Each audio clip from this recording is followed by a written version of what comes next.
collections, and I was utterly stunned. You would be surprised how much history is hidden in private museums. They don't allow these things in the big places. It's just like in Egypt. I am responsible for returning to the modern Egyptians the splinters of the Sphinx's nose and chin which Napoleon's army blew off. A friend of mine, Garland Roberts, an adventurer, he was in England. He went into the British Museum and he found that they had the splinters of the Sphinx's nose and chin. How he did that, but he's a fellow, he's a daredevil. He would risk his life just to prove a point. And I says, you go back there. I'm going to pay your way to Britain. You go back and photograph the damn thing. Pretend you are a, messenger boy, whatever it is. Get a job there. Get the damn thing. And he brought back startling pictures. And I called Sheikh Anta Diop, the head of the radiocarbon laboratory in Dakar. He's dead now. He was the leading African scientist. And I got in touch with him and I told him what had happened. And I got in touch with Gamal Abdel Mokhtar, the Arab delegate at UNESCO. Sheikh Anta was at UNESCO too. And I got in touch with, I told Garland Roberts, he has to be on the phone. And we started a conversation with the British Museum. And I started out by saying, sir, we understand and we have hard visual proof that you have the splinters of the Sphinx's nose and chin in your museum. And I have the Arab delegate at UNESCO here and the African delegate, etc. And we'd like to negotiate the return of the splinters of the Sphinx's nose and chin to the Egyptians. Now, Keiko. No, VanSertima, we can't do that. See? Most of the things we have in our museums come from all over the world. If we started returning things to this and that country, we'd have no museums. I said, sir, we're not asking you to destroy the museum. This is a specific object. This is a matter of the very gravest importance. I have on the line with me Gamal Abdel Mokhtar, the Arab delegate, Sheikh Anta Diop, the African delegate, myself, Garland Roberts, who has proof that they were the pieces, he photographed them. And he said, well, we will consider it. Do you know? Sheikh Anta spoke. I had a French translator. Sheikh Anta spoke. I spoke. Garland Roberts spoke. Do you know the Arab delegate? We're returning it to the bloody Arabs, He never said a bloody word. Because the Arabs are not Egyptian. Don't make any mistake about that. It's just like we are in this room here. This is America. It would be hard to find a Native American in this room. The world has changed dramatically. There have been half a dozen invasions of Egypt. The Persians, the Greeks, the Syrians, the Persians, the Greeks, the Romans, the Arabs. That is not Egypt. Egypt is no longer Egyptian. They have not a damn thing to do with the building of the pyramids. We now have hard proof, very hard proof, that Egypt was African when the pyramids were built. There is no question about it. This is not guesswork. This is not theory. We found the skeletons in the ancient graves. We found sculptures, which you'll never see when you go to Egypt. They don't put those things on display. But now we have the hard proof. And I'll deal with that later when we come to deal with the Egyptian section of this lecture. But I appeared before the Congressional Committee and I presented 12 witnesses, all European. Because they're going to say I'm Afrocentric if I show them this African said this. No, no, no. I'm going to take the very people that you think you will listen to. Columbus is the first person. I said, that's how I began. I'm not the first person to suggest there were Africans in America before Columbus. Christopher Columbus is the first person to say that. He actually says in the Journal of the Second Voyage that when he was in Haiti, Native Americans came to them and told them that black-skinned people had come from the south and southeast trading in gold-tipped metal spears. Columbus may or may not have believed, but he actually collected samples of these spears. They were sent back to Spain. They were meticulously, microscopically examined in Spain. And they were found to be identical, not just similar, identical with spears being forged in African Guinea, of 32 parts, 18 were of gold, 6 of silver, and 8 of copper. Not only were they identical metallurgically, the words the Africans were using for these spears were the words the Americans were using. African word for gold, Ghana. That's why it's called Ghana. Gold Empire, the Golden Empire. And I checked it out in several African languages. Sarakole, Soninke, Gadzago, it's Kane. Vayan Mende, Kani. Kisi, it's Kani. Kono, it's Kani. Fuel, it's Kane. That's the word for gold. And that's the word the Americans are using. And they have their own bloody gold word. Why are they using this strange word? And presenting material which, when checked out, when the metallurgists checked it out in Europe, they found the spears were identical in the ratio of gold, silver, and copper alloys. How could you have linguistic and metallurgical identities like that? It is utterly impossible. Not only that, I then went beyond that. I not just showed Columbus. Ferdinand wrote a book about his father, and he said, my father told me that he saw Negroes north of Honduras. Columbus knew what a so-called Negro looks like. He was in Africa. That's how my book began. Columbus sitting at a table in Africa, arguing with the Portuguese. I tracked this man down. It is possible when you become very famous, people could track every little thing. Who you slept with, who you tried to kill, who slept with your wife or your husband, everything. And one found a hell of a lot of stuff on this clown, or rather this villain. He did some horrible things. He's known as the Great Discoverer. Ferdinand said, my father told me he saw Negroes north of Honduras. He not only heard of them in Haiti, he actually saw them north of Honduras. Vasco Nunez de Balboa, on September the 25th in the year 1513, I've got it down to the day. He's coming down the slopes of Paracu and Darien, which we now call Panama. And he and his men saw 2 tall black men among the Native Americans. They are startled. They haven't brought no black people there. Several of them commented it. Peter Martyr said they must have been shipwrecked. Then he also said they were Ethiopians. Well, Ethiopians, the word Ethiopian is not used for people of Ethiopia. The reason why Ethiopia gets that name, Ethiop means burnt skin. People of burnt skin would generally call them Ethiopians. So it's not referring to Ethiopia. Peter Martyr said they must have been shipwrecks. Lopez de Gomara said these blacks Balboa saw in the Indies were identical with the blacks we saw in Guinea. Rodrigo de Colmenares saw blacks. Captain of Balboa saw blacks east of the Gulf of San Miguel. Alphonse de Catafalque reported in his book, Study of Panama. L'Abbé Brasseur de Bourbourg was the guy who went to Panama, said there were 2 distinct people in Panama. The Mandinga, black skin, and the Tule, red skin. The red skin would be the Native American.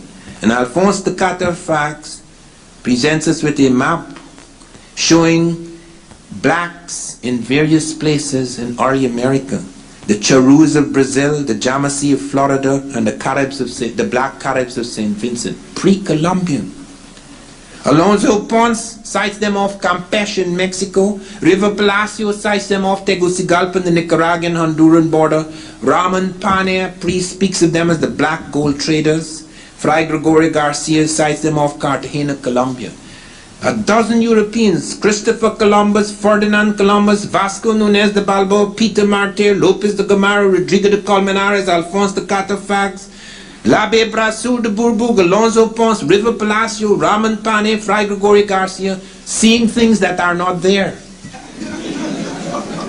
Probably blacks are haunting their dreams. It's absurd. You cannot have 12 eyewitnesses to event that never happened.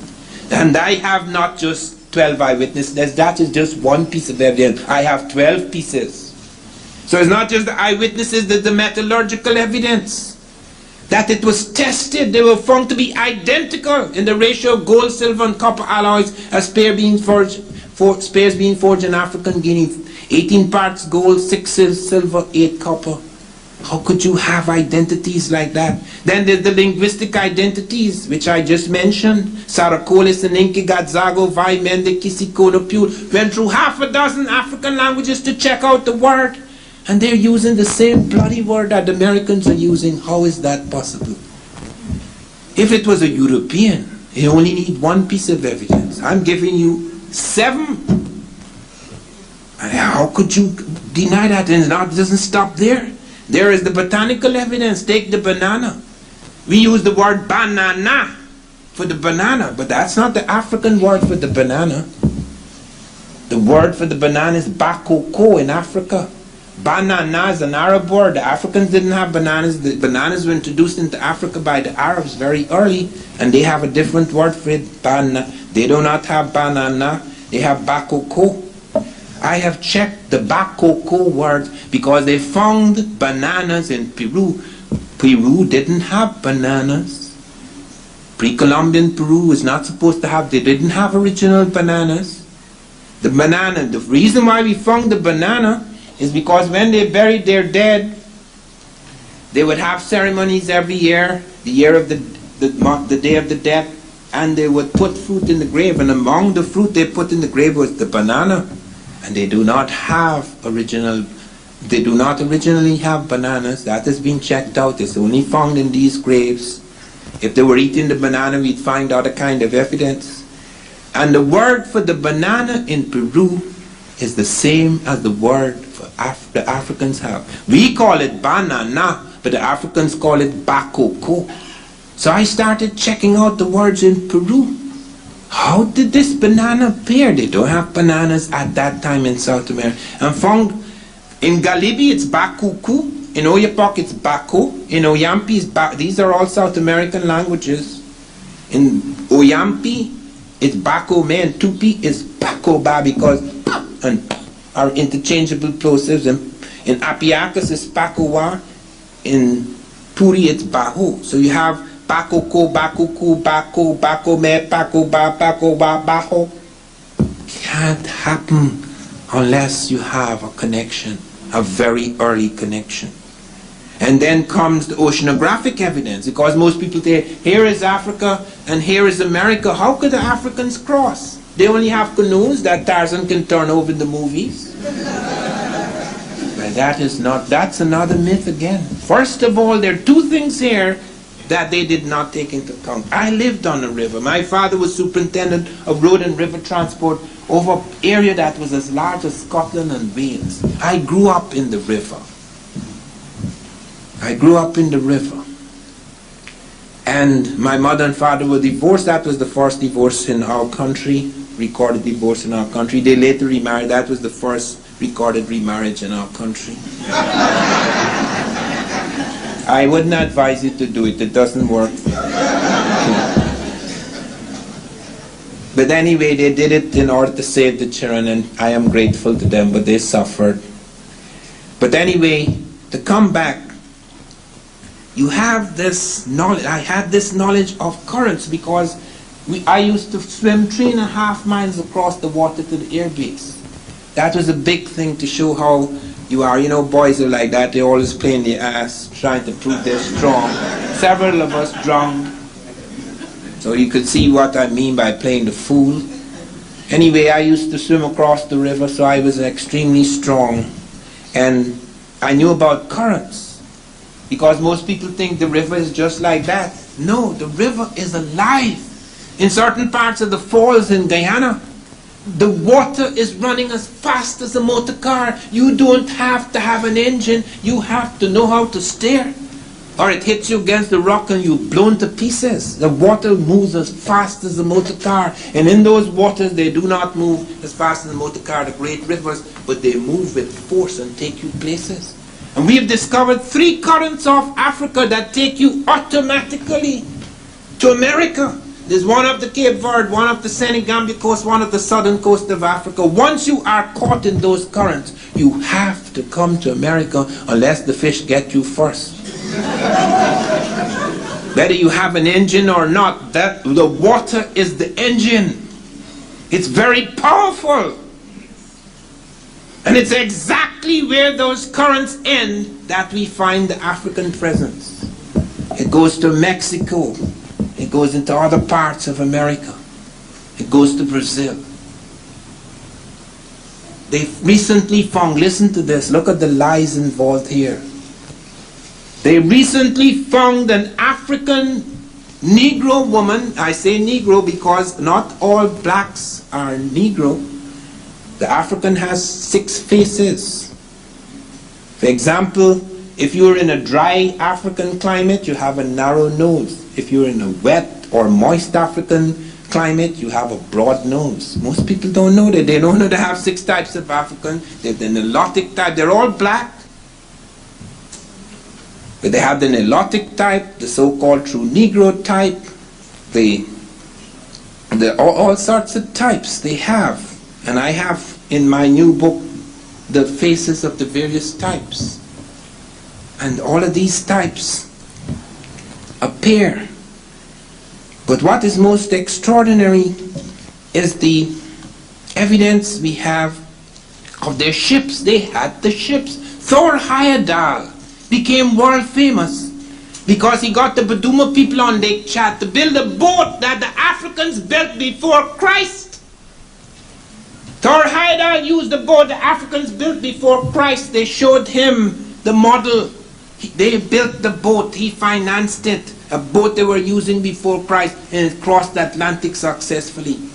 Heyerdahl told me, VanSertima, we did not even have to fish. The fish jumped on board.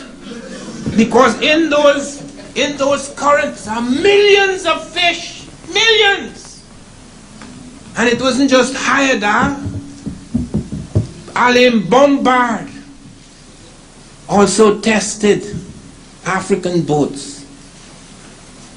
And they made it in less time than Vespucci. You have several, if you study the work I have done in the new book, Early America Revisited, you'll see these guys made it in less time than the European boats because of their knowledge of the currents. And they're not only currents off the Cape Verde, off the Senegambia coast, off the southern coast of Africa that take you to America. They're currents that spin you back towards Africa. We have an evidence of a boat, American boat, Native Americans landing in Africa 62 BC. There were 7 in the boat because it was an accident. They were taken to because the currents that not only take you there and pull you back. We don't have any evidence of Europeans doing that. We have it in Native American 62 BC. That is in my book, They Came Before Columbus. And apart from this oceanographic evidence, there's the navigational evidence. That's the boats. The Africans had the boats. The Africans built the boat for Heyerdahl. Heyerdahl became world famous about how he crossed the Atlantic. He didn't build the boat. It was Africans who built the boat for him. A boat they had used before Christ, the Baduma people on Lake Chad. It's in my new book, Early America. You'll see the boat. The Africans built it. They could easily have crossed. And when you cross, the current actually takes you into the Caribbean, to Brazil, or parts of South America, Mexico, etc. Recently, listen to this, look at the cheating going on, look at the profound dishonesty of scientists. They found a Negro woman in Brazil, where the currents come from Africa, the Caribbean, Brazil, etc. They found a Negro woman in Brazil, 12,500 years old. That is even before the Native Americans. Now, Negroes always came from Africa, but it was so embarrassing that they suggested, yes, it's a Negro, but it came from Asia. Now, this is Brazil, you know. Brazil is on the Atlantic coast. To come from Asia, you have to get a boat that's going to take you all the way to South America, and then they have no car. Currents may take you, help you to get to South America, but then you have to walk to Brazil. Then you get the tip, you have to walk all the way to Brazil to drop your skull. And the New York Times ran the story like that, you know, thinking, and even changed the name. When they found this Negroid woman, they call her Louisa, because the first human we found on earth is Lucy, an African. So they call her Louisa. But when it got to the New York Times, they call her Valherbe or Malherbe or something like that. And she comes from Asia. Niggers don't come from Africa anymore. They come from Asia. You find them in the wrong time, in the wrong place. Jesus Christ, I mean, how far can you take this nonsense? It is absurd. And you find also skeletal evidence. Listen to this, because I have to be very careful here. I was in 2 intelligence services in the world, the Guyana Intelligence Service and the British Intelligence Service, and you're not supposed to tell secrets. So I have to say this in a way that shows that I don't know nothing. Okay. They found 2 African skeletons in United States Virgin Islands at Hull Bay, St. Thomas. These skeletons were found in a strata or layer of earth which is datable 1250 AD, 2.5 centuries before Columbus. But they could not date the bones. Something strange had entered the bones of these skeletons. Now, I know why something strange had happened, why something strange had entered, because of something that was done in that area, and I'm not allowed to talk about it. All I could say is not far from Cuba, and Cuba was giving us some trouble, and we had to tell Castro, come on, we're the world power, so don't play the fool with us. We'll teach you a lesson. That's all I'm allowed to say. But I went down to the Virgin Islands when I heard about these skeletons. And they promised, I shamed Vesalius, the archaeologist of the island. I spoke to the whole university, a big crowd, shamed him. He said he'd allow me to see the skeletons. Come there by 12 o'clock the next day. I arrived 10 to 12, raced across the island. Arrived at 10 to 12. The door was locked. Well, I am a very nice person. But when I get angry, I'm not very nice. So I ran at the door, wham! Shook the place. The police came out. What are you doing here, sir? I was invited here. You know the place, don't you see the place is closed? Yes, sir, but it's very strange that it should be closed. I was invited here, I was to come here by 12. Move along, sir, or we have to arrest you. Well, I moved along. But fortunately for me, friends on the island who'd heard of my interest, and I'd spoken to the university there, they took me to a rock pool at St. John. That was St. Thomas where they found the skeletons. They took me to a rock pool at St. John's in the Virgin Islands. And they wanted to show me carvings of tropical animals. When I saw these carvings, I said, no, that is not evidence. Those tropical animals are in both places, both Africa and America. But as I was preparing to leave, the light of the sun shone on the rock, just above the rock pool. And I looked down and I saw a strange formation, dots and crescents. And I said, nature cannot do that. Nature cannot do that. Because it will wash against the rock and it may cause a kind of cleavage in the rock, but it can't make perfect curves and dots and curves. It cannot do that. So I went down there and I cleaned the rock and I photographed it. I sent it to various parts of the world. I sent it to Africa, so someone in Africa, in Ghana, said it's the Guyaname sign, and I said, send me evidence of the Guyaname sign, and he sent it to me, and I said, no, don't waste my time, man, that doesn't look anything like the Guyaname sign. But I kept taking it wrong, and eventually Dr. Barry Fell of Harvard, he's dead now, He'd written America BC. The New York Times ran 3 pages attacking me and fell. I brought out, they came before Columbus. Barry fell, brought out America BC. He was dealing with other kinds of contacts. I was dealing with African contact. The New York Times ran 3 pages attacking me and fell. They wouldn't even allow anybody in America. But fortunately for me, Dr. Clarence Vine, the oldest of American archaeologists, who had been on the place where they found the stone heads with African faces, he wrote a marvelous essay on me. Because he was the oldest American archaeologist, they couldn't kick out his essay. So he said, I am absolutely convinced of the soundness of VanSertima's conclusions. So in spite of all that, it came through. But look now, the skeletons, we cannot move on. Because recently we have another clown who's entered the Virgin Islands, and he's saying now that even though they're in strata 1250 AD, these skeletons could not be, could not be Africans because they have, could not be proper Africans because they have something teeth. You know, they have some problem with the teeth. And Africans cannot have that problem because they are some sort of nonsense about they don't eat certain things. You know, so that they, I mean, the most absurd, I mean, it's, I find it difficult to remember it because it is so absurd, I do not know how long I could keep it in my golden brain. I mean, these people are awesome. I mean, look, what incredible evidence.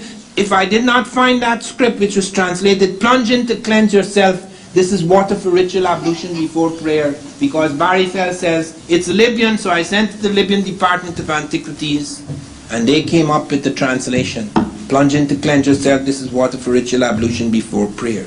And then comes a map. It's in my new book. A map of Brazil that shows independent black settlements in Brazil, pre-Columbian. And then comes the oral evidence in Mali. They speak of a king, Abu Bakr II, who wanted to cross the ocean because he felt there was land beyond. And he appears, the Mexicans report this strange black man in white robes appearing. And it is also reported by the Arabs because Mansa Musa went to Cairo. He's a Muslim, and he went to Cairo. When he was in Cairo, he talked about, they asked him, what happened to your brother? And he told him that he wanted to cross the ocean and he never came back. And it's recorded by the Arabs in Al-Kashandi and the Masilik al-Absar, Fir Mamilik al-Amsar, so that's the documented evidence. Then there's the iconographic evidence.